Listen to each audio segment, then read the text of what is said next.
ба гэрийн дижээгээр амтан тэдгээрийн хооронд харилцаа нандин зүйлсийг харуулсан олон сайхан амьтдын тухай кино байдгаас Peta Film контентын 4-р дугаараараа нохоон амьдралын утга учир A Dog's Purpose киног сонгон та бүхэндээ хүргэж байна. Киноны үйл явдлын хувьд өөрийн нохоо болж төрсэн энэ амьдралдаа ямар зорилготой амьдарч байгаа мэдгийг хүссэн нэгэн Golden Retriever үйлдвэрийн томоо босонгүлэг хэсэг замыг туулж байгаагаар эхэлдэг.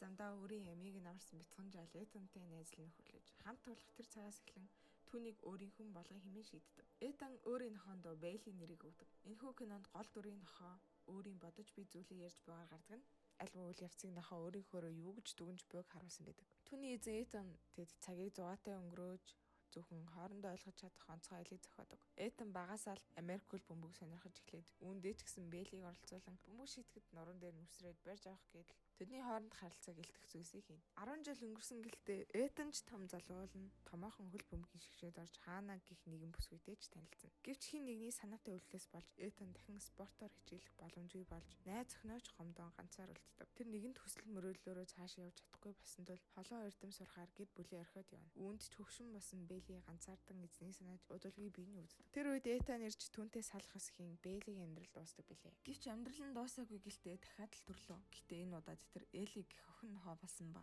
түүнийг хүмүүс ямар нэг зүйл үнэлүүлж олох муу хүмүүсийг барих гэдэл сургаж байв. Өөрөө эзэн Карлосын хамт Эли амьдардаг ба эзэн нэг л аж жаргалгүй гунигтай байдгийг мэдэрдэг. Тэгээд л тэр аль болох сэтгэлийг нь өргөх зүйлс хийх гэж хичээдэг. Нэг өдөр хэргийг мөрдөх явцдаа Эли буудуулан эзнийхээ гар дээр өвд болдог. Ингээд л тэр дахиад л төрлөө. Энэ удаад тэр өмнөхөөсөө илүү намхан бас сүүлгүй бяцхан корги болсон байна. Түүнийг Майя гэх өөрхөн бүсгүй авч дижин Тино гэх нэрийг өгнө. Паркт Тиног тоглуулах явцдаа Майя Эл гэх залуутай танилцах тэр үед мөн л Тино анхны харцаар Элийн нохоо Роксид дурлцдаг.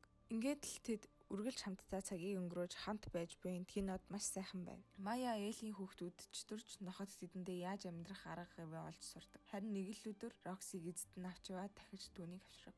Тино түүнээс болж гуниглан битгэрч жам өсөрөө гэртээ тухтай өвд болдог. Дахиад л шинэ амьдрал нэг л оюун санаагаараа тэр дараагийн амьдралаа тоолоход хэдийн бэлэн болжээ. Нэгэн бүсгүй түүнийг хайзаг дотроос авч гэртээ авчирлаа. Түүний найз залуу нохоо авчирсан тэмч дуртай биш тул гэртээ байхгүй. Хашаанд өвөл цастайд ч 100 халуунд ч уйсаар нохоо гунигтэй цаг хугацааг өнгөрөөдөг. Гэвч нэг шөнө найз залуу түүнийг авч хол газар төөрүүлж хайдаг. Тэгээд л гудамжаар тэнүүчлэн явахдаа урд өмнө үнэрлэж байсан мэт танил үнэртэй нохоотой таарна. Ингээд л түүний ойс дурсамж сэргсэн шиг тэр өөрийн анхны эзэн Этаны гэрийг зүглэн явна. Хөгшин эр болсон Этан түүнийг удаан бодсны эцэст өөрийн нохоо болгон Бади гэж нэрлэдэг. Этан нэг л уйтгар гунигтай байгааг Бади ойлгон түүний төлөө ямар нэгэн зүйл хийх хэрэгтэйг ойлгодог. Тэр санамсаргүйгээр Этаны хайртай байсан бүсгүй Ханнаг олон Этантай уулзуулснаар тэдний хооронд нь дахин ушруулна.